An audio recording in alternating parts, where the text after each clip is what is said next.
पंजाबी, बंगाली है, कन्नड़, तेलुगु, कोई भी भाषा हो सकती है। अब पहली बात तो भाषा क्या है?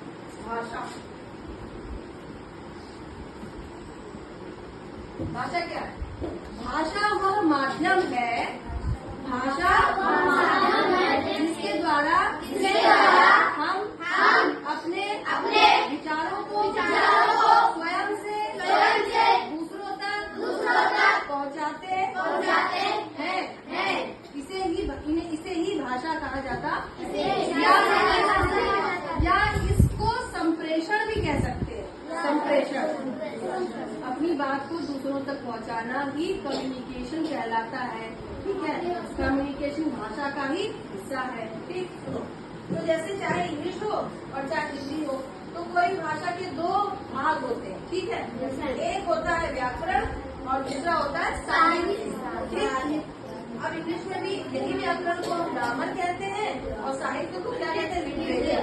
क्या कहते हैं? लिटरेचर। ठीक, ग्रामर हमें क्या बताता है कि कोई भाषा को बोलने का, लिखने का उसका नियम क्या है। ठीक, इसमें जैसे संज्ञा, सर्वनाम, क्रिया, विशेषण, विशेष, ये सब आते हैं। नाउन, प्रोनाउन, एडजेक्टिव, एडवर्ब, ये सब आते हैं। ठीक है, डायरेक्ट, इनडायरेक्ट, टेंस, ट्रांसलेशन वगैरह। और लिटरेचर जो है उसमें आता है कहानी, कविता, सोरठा, दोहा और जो भी चीज, अलंकार।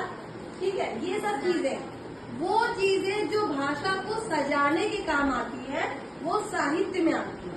और जो भाषा के नियम बताती है वो किसमें आती है? व्याकरण में, ग्रामर में। ठीक है, हिंदी और इंग्लिश दोनों नाम आने चाहिए। ग्रामर इंग्लिश में और हिंदी में व्याकरण, हिंदी में साहित्य और इंग्लिश में लिटरेचर। ठीक है, जैसे अपनी बात कही जा सकती, कहानी के रूप में भी कही जा सकती है और या कविता के रूप में भी कही जा सकती है। दोहा बोला जा सकता है, सोरठा बोला जा सकता है, तो वो सब साहित्य में आ जाता है, क्योंकि उससे भाषा और क्या होती है? सुंदर होती है, सजाया जाता है। जैसे तुम सीधे कोई कमरा लाके दे दो किसी को, इधर देखो संदेश, कोई कमरा है, तुमने किसी को कमरा एक रहने के लिए दे दिया, तो वो केवल बता दिया कि ये कमरा है, 4 दीवारी है, खिड़की है, ठीक है, इसमें रहना है।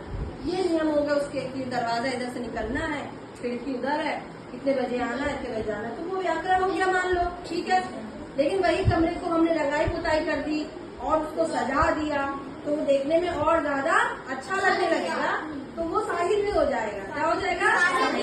समझ आ गई बात? भाषा